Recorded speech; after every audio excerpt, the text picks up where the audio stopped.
Les 2 derniers matchs des quarts de finale du mondial se jouent aujourd'hui aux États-Unis, Angleterre-Norvège, ce sera à 23 heures, et Argentine-Suisse dans la nuit. Les vainqueurs se rencontreront en demi-finale mercredi. Hier, l'Espagne s'est imposée 2-1 face aux Belges, encaissant là leur premier but de la compétition. Ce sera donc l'adversaire de la France en demi-finale mardi. Cédric Ferreira est notre envoyé spécial.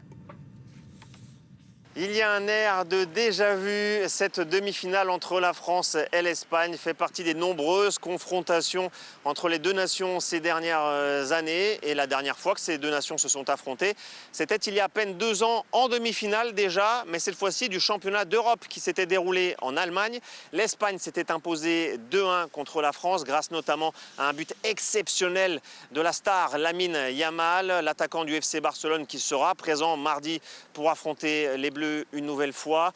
À l'époque, la Roja avait donné une leçon de football à l'équipe de France. L'Espagne qui était clairement supérieure sur le papier et dans le jeu également. Les Bleus qui à l'époque pratiquaient un jeu basé sur la défense, c'était peu spectaculaire et en plus cela s'est révélé inefficace face à l'Espagne. Mais depuis, l'écart s'est clairement resserré entre les deux nations. La France est probablement l'équipe la plus impressionnante depuis le début de cette Coupe du Monde. Meilleure attaque du tournoi avec un jeu offensif extrêmement spectaculaire. Les Bleus n'ont jamais été mis en difficulté, ils n'ont même jamais été menés au score durant le tournoi. C'est la seule équipe dans cette situation. De son côté, l'Espagne avait vécu une coupe du Monde plutôt compliquée en phase de groupe, avec ce 0-0 contre le Cap-Vert surprenant. Mais depuis le début de la phase à élimination directe, clairement, l'Espagne a monté d'un cran son niveau de jeu. On l'avait vu en 16e de finale face à l'Australie, victoire 3-0. En 8e de finale contre le Portugal, l'un des favoris, victoire 1-0. Petite marge, mais la Roja avait clairement dominé cette rencontre. Et puis face à la Belgique, l'Espagne a encore une fois assumé son statut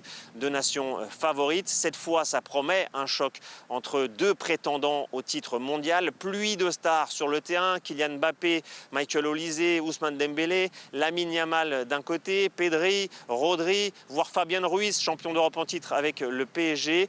Une belle affiche sur le papier, probablement la plus belle affiche de ces demi-finales qui aura lieu donc ce 14 juillet à Dallas.